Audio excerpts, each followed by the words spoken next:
Interest in Black Friday sales has grown to be more than 10 times greater than Boxing Day sales as well. So what are some of the do's and don'ts while we are shopping online this Friday? Let's go live now to Constantine Frantzeskos from PENSO. Thanks so much for your time. Good morning, Ahron. Great to have you here. Obviously the Boxing Day sales, the idea of, grannies being thrown off the escalators and things we saw in the past have gone out the window. And it's very much about shopping online before Christmas, which I guess makes sense. Well, that's right. I mean, the latest estimates are that December sales figures are going to be larger or smaller than November sales figures. And that's largely because of Black Friday.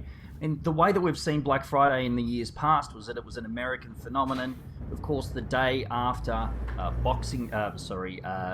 Thanksgiving, where Americans were trapped at home and they thought, well, what can I do?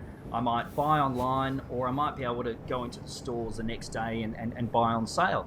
And what we've seen in Australia is, even over the last 5 years, that interest has, as you've said, gone from marginal to, if you look at Google Trends, 10 times larger than the interest in Boxing Day sales.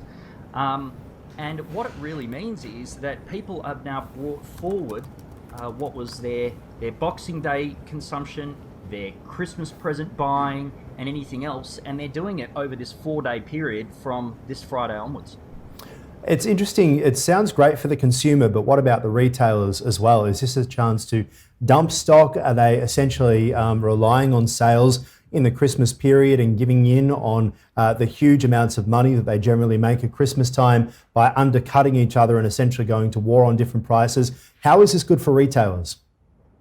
Well, it's a really, really good point. I'm not necessarily convinced it's good for a lot of retailers. There's this expression, revenue for vanity and margin for sanity. And sadly, when you're giving away big discounts, 30, 40% off, what we see is a lot of retailers more or less just giving away their profit margins.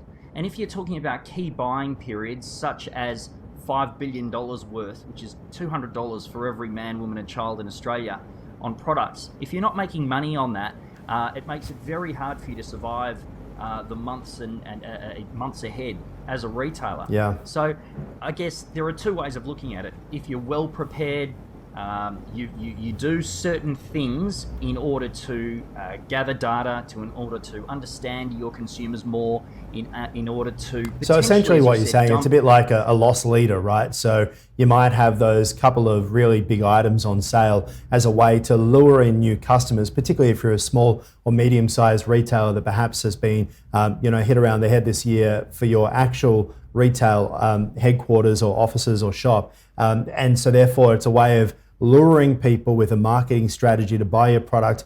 Then you get their data, then you can sell them other things down the track, a bit like how Foxtel's worked for years, these loss leader ideas. Yeah, that's exactly right. And I guess one of the issues, though, is because the switching costs are quite low. In other words, you can have 4 or 5 tabs open on your browser at the same time, and you're able to just simply buy the one product from the cheapest person. What it does is it attracts what we call promo pigs. People that go to the cheapest item on each individual site, buy from them, and they don't buy anything else. And that's why it's important for retailers to actually look at bundling products or doing it in a smart way that doesn't just give away margin to the consumers. And that might be a range of activities beyond just discounting. Yeah, very much so. Con, really appreciate your time. Just out of interest, where do you usually head? What are you looking for this Black Friday?